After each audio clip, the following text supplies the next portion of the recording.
Hello everyone. जैसा कि आप सभी जानते हैं कि सीबीएसई ने सैम्पल पेपर रिलीज कर दिया टर्म 2 के लिए। तो आज हम वही डिस्कस करेंगे।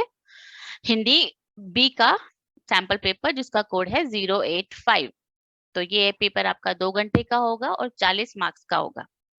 इस प्रश्न पत्र में कुल 2 खंड होंगे, क एंड ख। तो जो क है उसमें आपके 3 प्रश्न होंगे और ख में 5 प्रश्न होंगे। टोटल आपके 8 प्रश्न होंगे आपके इस क्वेश्चन पेपर में।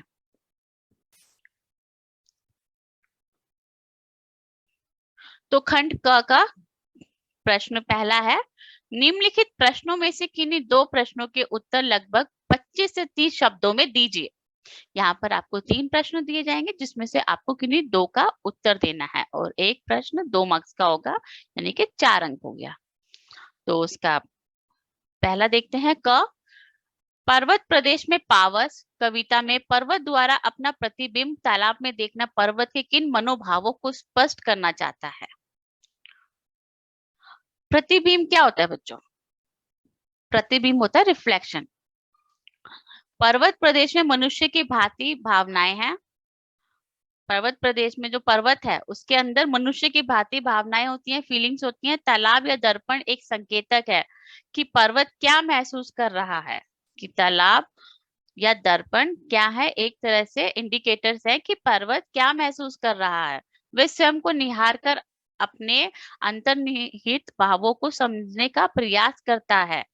वो अपने आप को निहार कर क्या महसूस करता है कि उसके अंदर जो फीलिंग्स है उसको समझने का प्रयास करता है। विशाल आकार को देखकर गर्वित होता है पर्वत अपने अपना प्रतिबिंब, अपना रिफ्लेक्शन देखकर पानी में, तो तालाब में, तो वो अपने आप को क्या गर्वित महसूस होता है उसको कि मैं कितना विशाल हूँ आकार में, और अपने ऊपर खिले फूलों की शोभा को देखकर प्रसन्न होता है। Next question. कर चले हम फिदा कविता और कारतूस एकाकी के भावों की तुलना कीजिए। विश्लेषण करते हुए अपने मत के समर्थन में तर्क प्रस्तुत कीजिए। तो इसका आंसर है, कर चले हम फिदा कविता और कारतूस एकाकी में एक समान देशभक्ति का भाव निहित है। ये जो दोनों ही है, कविता और एकाकी, इन दोनों का जो मेन वो है देशभक्ति ही है। देश की एकता, अखंडता व सुरक्षा के लिए प्राण न्यौछावर करने की भावना समाहित है।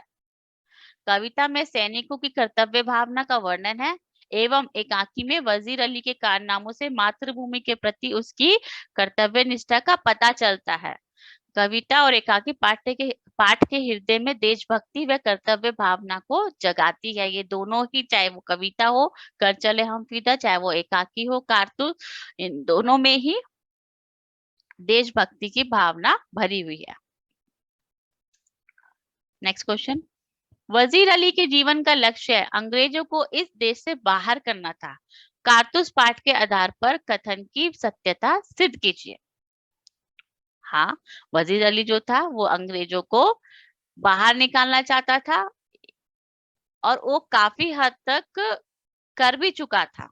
इसीलिए उसके अगेंस्ट साजिश की गई और उसको उसके पद से हटा दिया गया और उसके चाचा को वहां पे बैठा दिया गया।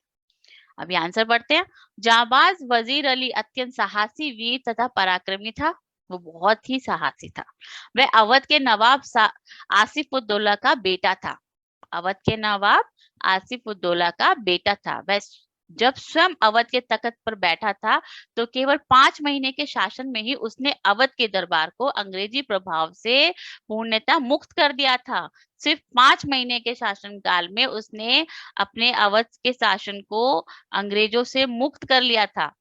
उसके अंग्रेज विरोधी कार्यों को देखते हुए अंग्रेजों ने अपने षड्यंत्र द्वारा उसे तख्त से हटाकर उसके पिता के भाई सादत अली को नवाब घोषित कर दिया था। अब अंग्रेजों ने देखा कि जो वजीर अली है हमारे अगेंस्ट है, तो उन्होंने उसके अगेंस्ट में एक षड्यंत्र रचा और उसको तख्त से हटा दिया। और किसको बना दिया नवाब वहां का? उसके चाचा को, सादत अली को, आसिफ उद्दौला के भाई को वहां का नवाब घोषित कर दिया। वजीर अली ने ऐसी विषम परिस्थितियों से भी हार नहीं मानी तथा वह सदैव अंग्रेजों को खदेड़ने के लिए प्रयत्न करता रहा।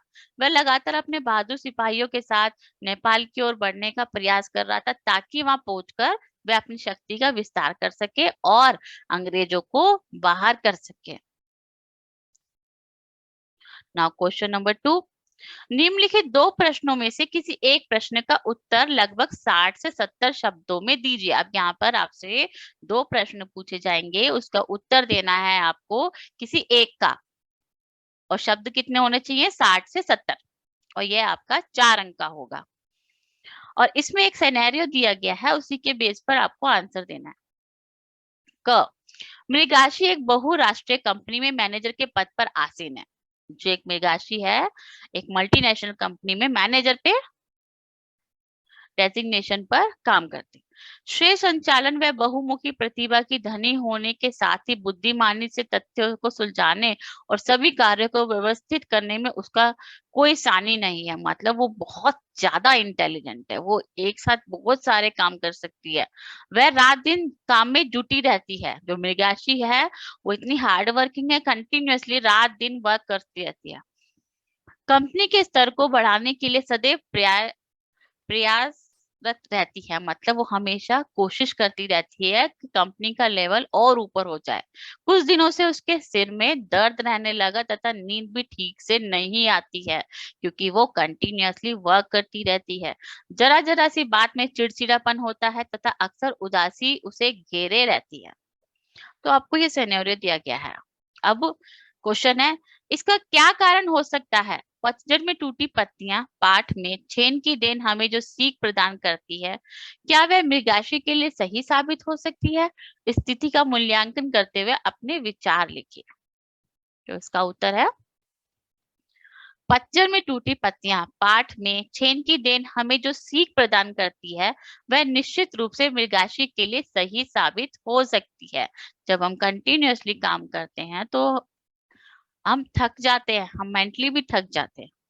छेन की देन में मानसिक रोग होने के विभिन्न कारणों में जीवन की अधिक रफ्तार, मानसिक तनाव, उच्च स्तर की प्रतिस्पर्धा आदि बताए गए हैं। जो छेन की देन पाठ है, वहां पे जापान में क्या होता है, लोगों को ज्यादातर मानसिक रोग हो जाता है, मेंटली डिप्रेस हो जाते हैं, क्योंकि वो रुकना नहीं चाहते। वो कंटिन्यूअसली कंपटीशन में लगे हुए हैं। वो 1 महीने का काम 1 दिन में खत्म करना चाहते हैं, इसलिए वो जल्दी ही मानसिक रोगी बन जाते हैं।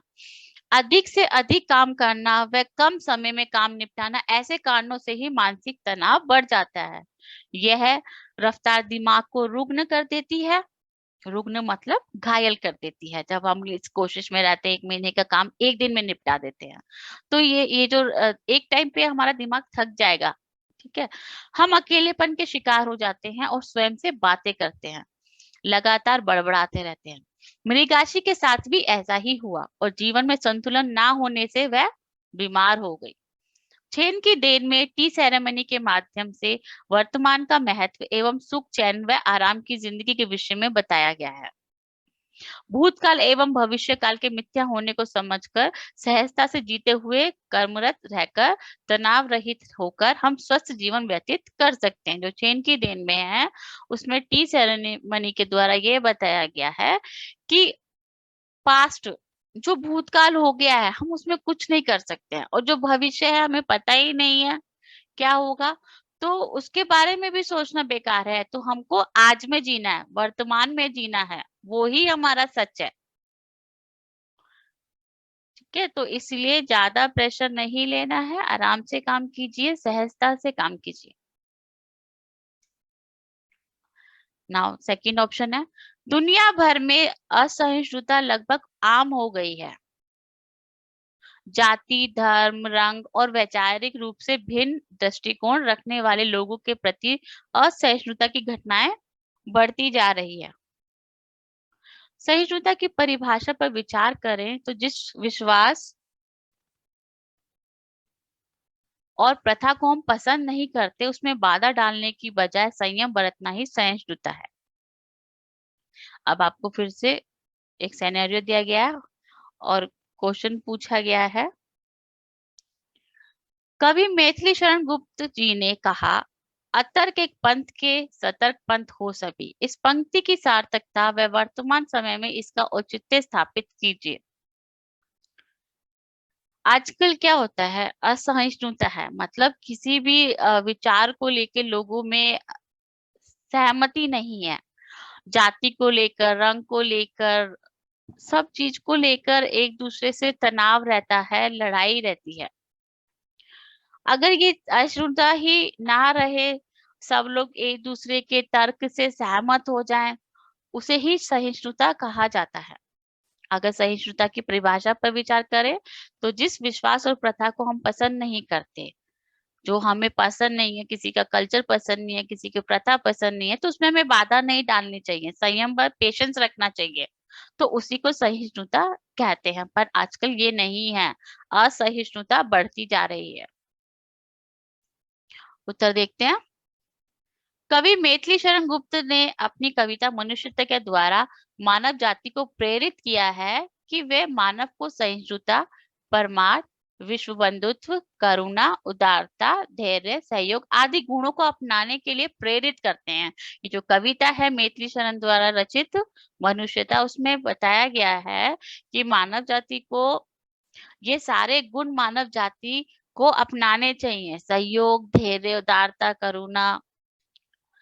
अधीर होकर भाग्यहीन होने से अच्छा है कि हम धैर्यवान बने।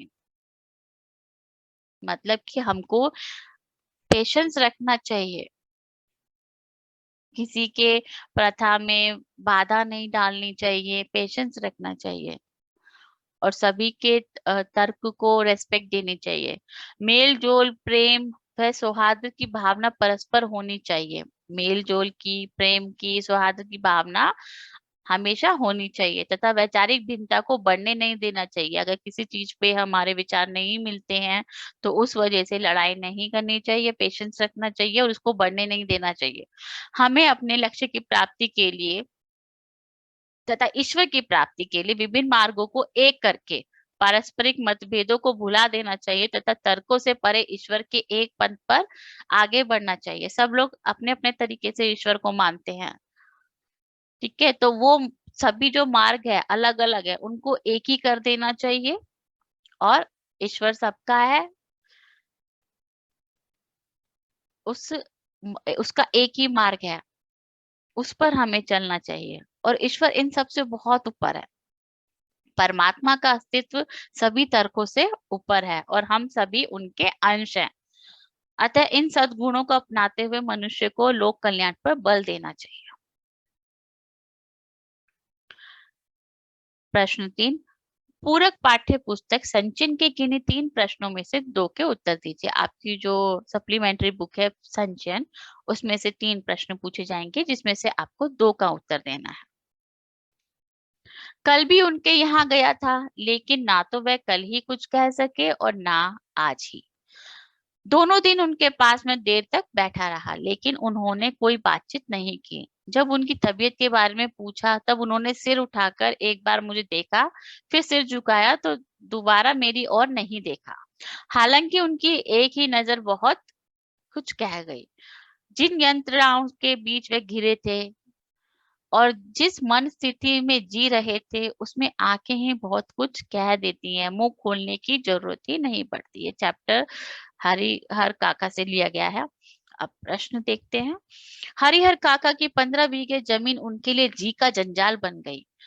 कथन के आलोक में अपने विचार व्यक्त कीजिए कि कैसे हरिहर काका की जो 15 बीघे जमीन थी, वो उनके जी का जंजाल कैसे बन गई थी कि सब लोग सिर्फ उसको ही हड़पना चाह रहे थे किसी ना किसी तरीके से।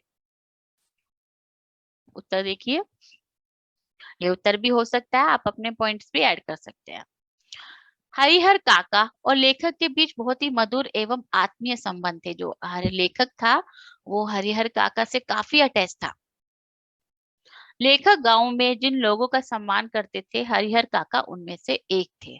हरिहर काका की आंखों में लेखक ने उस दुख को देखा जो रिश्तों की गर्माहट के भावों को नकारता हुआ तथा पांव पसारती हुई स्वार्थ लिप्सा और धर्म की आड़ में फलने फूलने का अवसर पा रही हिंसा प्रवृत्ति को उजागर करता है। लेखक कहता है कि मैंने हरिहर काका की आंखों में देखा कि कैसे रिश्ते टूट जाते हैं सिर्फ एक प्रॉपर्टी हड़पने के लिए। कैसे धर्म की आड़ में किसी का किसी की प्रॉपर्टी हड़पने के लिए धर्म की आड़ लोग लेते हैं और कैसे हिंसक हो जाते हैं।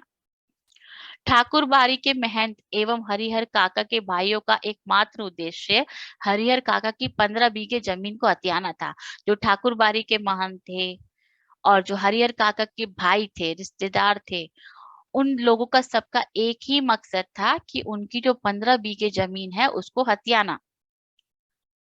इसके लिए उन्होंने कई तरह के हथकंडे अपनाए और हरिहर काका पर बहुत जुल्म और अत्याचार किए। भाइयों ने भी, रिश्तेदारों ने और ठाकुर की जो महंत है उन पे बहुत ज्यादा अत्याचार किए सिर्फ वो प्रॉपर्टी को हड़पने के लिए। उनके विश्वास को ठेस पहुंचाया, उनसे झूठ भी बोला गया। ठाकुर बाड़ी के महंत ने जबरदस्ती सादे कागज पर अंगूठे के निशान ले लिए धोखे से उनसे।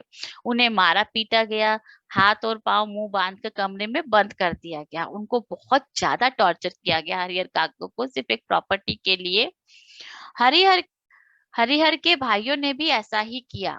भौतिक भौतिक सुखों की होड़, रिश्तों की अहमियत को औपचारिकता और आडंबर का जामा पहनाकर इत्यादि के कारण हरिहर की 15 बीघे जमीन उनके लिए जी का जंजाल बन गई थी। ये जो 15 बीघे जमीन थी वो उनके लिए जी का जंजाल इसलिए बन गई थी कि सब लोग उनके पीछे पड़े हुए थे। इवन उन्होंने कोई ऐसा टॉर्चर नहीं छोड़ा जो हरिहर काका को ना दिया गया हो, ताकि वो जमीन उनके नाम कर दे अपने भाइयों के, या जो ये महान थे उनके नाम कर दे। ख लेखक गुरदयाल सिंह अपने छात्र जीवन में छुट्टियों के काम को पूरा करने के लिए योजनाएं तैयार करते थे। क्या आपकी योजना लेखक की योजनाओं से मेल खाती है? उदाहरण देकर स्पष्ट कीजिए। इधर यहाँ बताया गया है सपनों के से दिन पाठ का। गुरुद्वारा सिंह जी ने अपने बचपन की जो छुट्टियां थी वो शेयर की है कि वो कैसे से क्या क्या करते थे अपनी छुट्टियों में। तो वो यह भी पूछ रहे हैं कि आप जो अपने समर छुट्टियों में करते हो, जो आपको समर वेकेशन मिलता है, आप जो योजनाएं बनाते हो, क्या आपकी और गुरुद्वाल सिंह जी की जो योजनाएं हैं क्या वो मेल खाती हैं? अगर मेल नहीं खाती हैं तो आप ऐसा क्या प्लान करते हो? आपको अपनी योजनाओं का भी वर्णन करना है। तो उत्तर देखते हैं। लेखक अपने छात्र जीवन में स्कूल से छुट्टियों में मिले काम को पूरा करने के लिए तरह तरह की योजनाएं बनाया करते थे। जब स्कूल बंद होते थे, छुट्टियां मिल जाती थी, तो बहुत तरीके की योजनाएं बनाई जाती थी, प्लानिंग की जाती थी। जैसे कि हिसाब के मास्टर जी द्वारा दिए गए 200 सवालों को पूरा करने के लिए रोज 10 सवाल निकाले जाने पर 20 दिन में पूरे हो जाएंगे। पहला प्लान उन्होंने क्या किया कि जो मैथ्स वाले सर ने उनको 200 क्वेश्चन दिए हैं, अगर वो डेली 10-10 भी करेंगे तो 20 डेज में कंप्लीट हो जाएंगे। लेकिन खेलकूद में छुट्टियां भागने लगती तो मास्टर जी की पिटाई का डर सताने लगता। फिर लेखक रोज के 15 सवाल पूरे करने की योजना बनाते। फिर सोचते अरे 20 दिन में तो हो जाएगा, थोड़े दिन और खेल लेते हैं फिर करेंगे। फिर जैसे जैसे छुट्टियां खत्म होने लगती हैं, फिर सोचते हैं चलो अब 15 डेली करेंगे तो जल्दी खत्म हो जाएंगी। तब उसे छुट्टियां भी बहुत कम लगने लगती है और दिन बहुत छोटे लगने लगते हैं। जैसे जैसे दिन बीतते गए और स्कूल खुलने वाले होते हैं तो दिन ऐसे लगते हैं जैसे भाग रही है, छुट्टियां भाग रही हैं, छोटे छोटे दिन होने लगते हैं। और धीरे धीरे स्कूल का भय भी लगने लगता है कि टीचर मारेंगे। ऐसे में लेखक पिटाई से डरने के बावजूद उन लोगों की भांति बहादुर बनने की कल्पना करने लगते हैं जो छुट्टियों का काम पूरा करने की बजाय मास्टर जी से पिटाई खाना ही अधिक बेहतर समझते थे। पहले प्लान करते हैं 20 दिन में कंप्लीट कर लेंगे, फिर प्लान करते हैं 15 क्वेश्चन एक दिन में करेंगे तो इतने दिन में कर लेंगे। फिर धीरे धीरे वो दिन भी नहीं बचते हैं, फिर वो लास्ट में सोचते हैं अरे छोड़ो कोई बात नहीं, अब पिटाई खा लेंगे। तो ऐसे ही आपको बच्चों अपनी योजनाएं भी शेयर करनी है, उनका वर्णन करना है कि आप समर छुट्टियों में क्या करोगे या क्या करते हो। नाउ ग वह तो जब डॉक्टर साहब की जमानत जब्त हो गई तब घर में जरा सन्नाटा हुआ और टोपी ने देखा कि इम्तिहान सिर पर खड़ा है। वह पढ़ाई में जुट गया, परंतु ऐसे वातावरण में क्या कोई पढ़ाई कर सकता था? इसलिए उसका पास ही हो जाना बहुत था। मतलब कि वो सिर्फ पास ही हो जाए वो ही काफी था। वाह, दीदी बोली दादी बोली सॉरी, वाह दादी बोली, भगवान नजरे बद से बचाए, रफ्तार अच्छी है, तीसरे बरस तीसरे दर्जे में पास तो हो गए। टोपी ज़हीन होने के बावजूद ज़हीन मतलब ज़हीन होता है इंटेलिजेंट। तीसरे बरस तीसरे दर्जे में पास हो गए हो। टोपी ज़हीन होने के बावजूद कक्षा में 2 बार फेल हो गया। मतलब टोपी बहुत ज़्यादा इंटेलिजेंट था, फिर भी कक्षा में 2 बार फेल हो गया था। जीवन में प्रतिकूल परिस्थितियों से हार मान लेना कहाँ तक उचित है? टोपी जैसे बच्चों के विषय में आपकी क्या राय है? चलिए आंसर देखते हैं। ज़हीन बुद्धिमान। बुद्धिमान होने के बावजूद भी टोपी 9वीं कक्षा में 2 बार फेल हो गया। उसकी पारिवारिक परिस्थितियां उसकी पढ़ाई में बाधा उत्पन्न करती थी। जब भी वह पढ़ने बैठता तो बड़े भाई या माँ को कोई काम याद आ जाता, जो सिर्फ वही कर सकता था। छोटा भाई उसकी कॉपियां खराब कर दिया करता था। दूसरे साल उससे टाइफाइड हो गया। डॉक्टर भृगु नारायण चुनाव के लिए खड़े हो गए और घर में चुनावी माहौल छा गया, परंतु फिर उसने दृढ़ निश्चय किया कि वह किसी भी तरह परीक्षा पास जरूर करेगा और उसने कर दिखाया। इतनी सारी फैमिली प्रॉब्लम से वो जूझ रहा था, फिर भी उसने दृढ़ निश्चय किया और वह पास हो गया। सच्ची लगन और दृढ़ निश्चय से जो काम उसने तीसरे साल में किया, उसे पहले साल में भी की जा सकता था। परिस्थितियां सदैव हमारे अनुकूल नहीं होती हैं, परंतु उनका सामना करके कर्तव्य पथ पर बढ़कर ही हम लक्ष्य प्राप्त कर सकते हैं। इतनी मेहनत अगर वो पहले साल ही कर लेता, दृढ़ निश्चय पहले साल ही कर लेता, वो पहले साल ही पास हो जाता। परिस्थितियां हमेशा हमारे अनुकूल नहीं होती हैं, जैसा हम चाहते हैं वैसा नहीं होती हैं। तो हमें हर परिस्थिति में अपने आप को डालना चाहिए और कर्तव्य पथ पर बढ़कर ही हम लक्ष्य प्राप्त कर सकते हैं। अब आता है खंड ख। इसमें आपके 5 प्रश्न होंगे। तो जो सैंपल पेपर पॉइंट्स दिए गए हैं आपके लिए संकेत बिंदु, पर मैं नेक्स्ट वीडियो बनाऊंगी और मैं जल्दी ही आपके साथ शेयर करूंगी जिसमें लेखन से रिलेटेड सारा एक्सप्लेनेशन होगा। क्वेश्चन नंबर 4, निम्नलिखित में से किसी एक विषय पर संकेत बिंदुओं के आधार पर लगभग 150 शब्दों में अनुच्छेद लिखिए। आपको 3 टॉपिक दिए जाएंगे, विषय दिए जाएंगे, उसमें से किसी एक विषय पर 150 शब्दों में आपको पैराग्राफ लिखना है, अनुच्छेद लिखना है, जो कि आपका कितने मार्क्स का है? 6 अंक का होगा। तो पहला टॉपिक है आभासी शिक्षण अधिगम प्रक्रिया। आभासी शिक्षण अधिगम प्रक्रिया क्या होता है? Virtual teaching learning process. तो वो आरंभ कब हुआ, कैसे हुआ, उसके लाभ हानि, सावधानियां, स्थिति से समझ, ये आपको पॉइंट्स दिए गए हैं। बच्चों आप अपने पॉइंट्स भी ऐड कर सकते हो। सीबीएसई ने बोला है आपको मार्क्स दिए जाएंगे, बट वो सब्जेक्ट से रिलेटेड होने चाहिए पॉइंट्स। सेकंड है क्यों आवश्यक है सहनशीलता। सहनशीलता टॉलरेंस, सब्र करना। तो आपको सहनशीलता का अर्थ बताना है, आवश्यकता, फिर नैतिक मूल्य एवं सुखद जीवन के बारे में बताना है। आपका तीसरा टॉपिक है मेरे सपनों का भारत। तो आपके सपनों का भारत कैसा है, क्या अपेक्षा है और आपका क्या कर्तव्य है भारत के प्रति, आपको एक्सप्लेन करना है। यहाँ पे 3 टॉपिक है, किसी एक विषय पे जो आपको अच्छे से आता हो, आपको उस पे ही 150 शब्दों में अनुच्छेद लिखना है। फिर आता है आपका, हाँ, अब आपका अनुच्छेद जो लेखन है उसको आपको मार्क्स किस हिसाब से मिलेंगे? ठीक है, यहाँ पे कुछ पॉइंट्स दिए गए हैं। भूमिका 1 अंक, विषय वस्तु 4 अंक, भाषा 1 अंक। जो आपका जो भूमिका होगी, जो बेस बनाओगे, इंट्रोडक्शन दोगे, वो आपका 1 मार्क्स का होगा। और जो आप कंटेंट लिखोगे वो आपका 4 मार्क्स का होगा। और जो आप जो लैंग्वेज होगी, आपके ग्रामर या फिर कैसी भाषा आप यूज कर रहे हो, वो 1 अंक का होगा। तो टोटल हो गया 6 मार्क्स का। अगर ठीक है आपकी विषय वस्तु अच्छी है, आपकी भाषा थोड़ी गड़बड़ हो गई है, कोई बात नहीं, तो आपको भूमिका विषय वस्तु के 5 नंबर मिल जाएंगे। तो इस हिसाब से आपको नंबर दिए जाएंगे। क्वेश्चन नंबर 5, निम्नलिखित आप शौर्यशारवी हैं। आपने अपने लिए ऑनलाइन पुस्तकें खरीदी थी, रुपए जमा हो गए परंतु पुस्तकें प्राप्त नहीं हो सकी। इस बात की शिकायत करते हुए संबंधित अधिकारी को लगभग 120 शब्दों में पत्र लिखिए।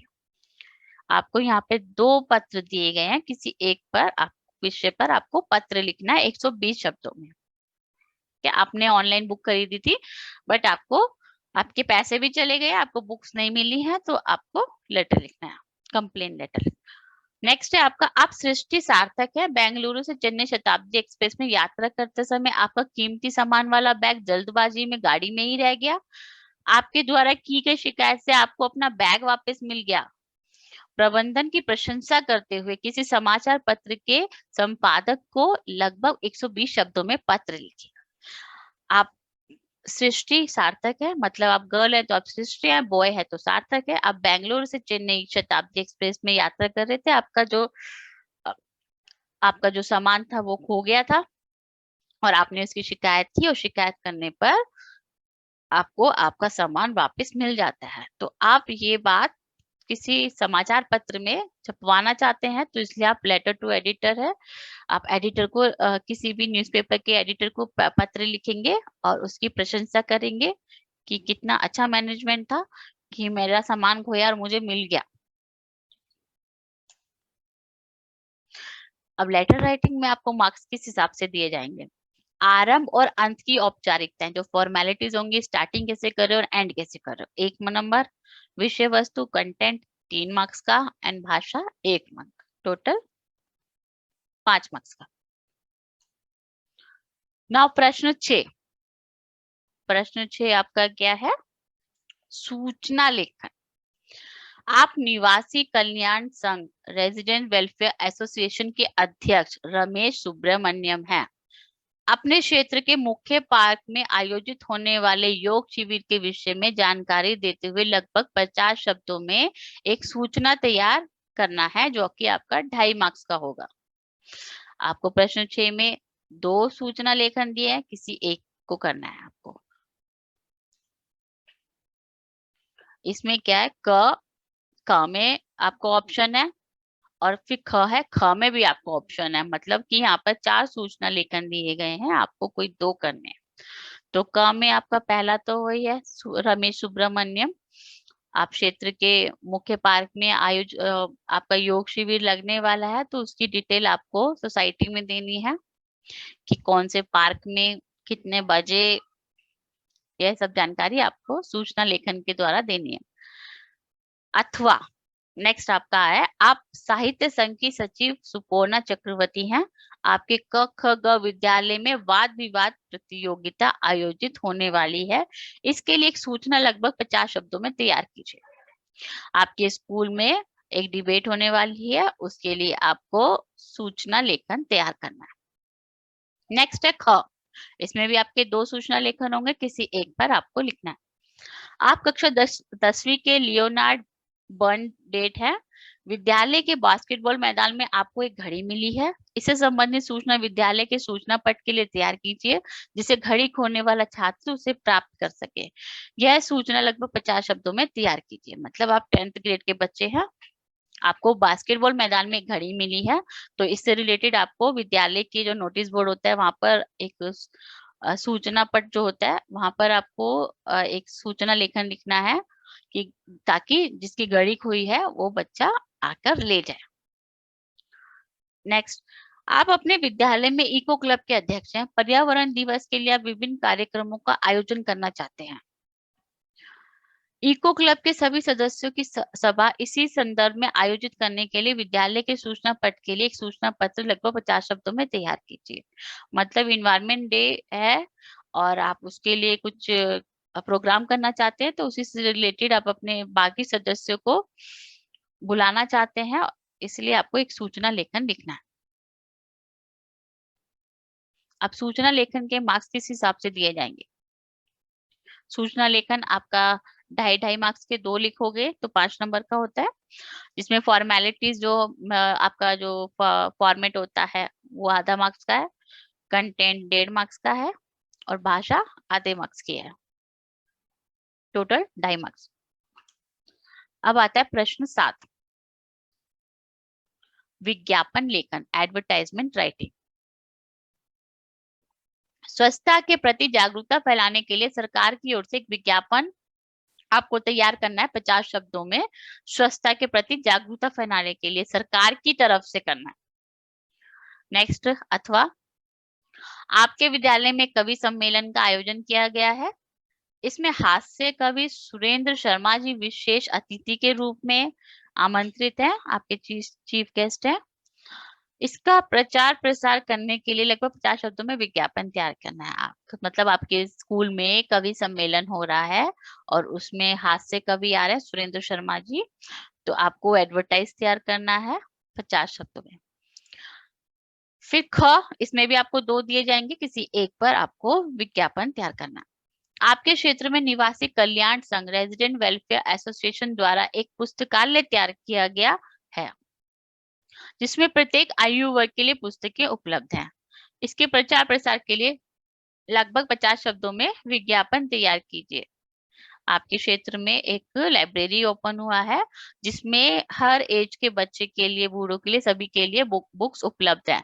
तो उसी को प्रचार करने के लिए, प्रसार करने के लिए, उसका प्रचार प्रसार करने के लिए आपको एक विज्ञापन तैयार करना है। अथवा आपकी कक्षा को विद्यालय के मेले के लिए हस्त निर्मित सामग्री और चित्रों की प्रदर्शनी लगानी है।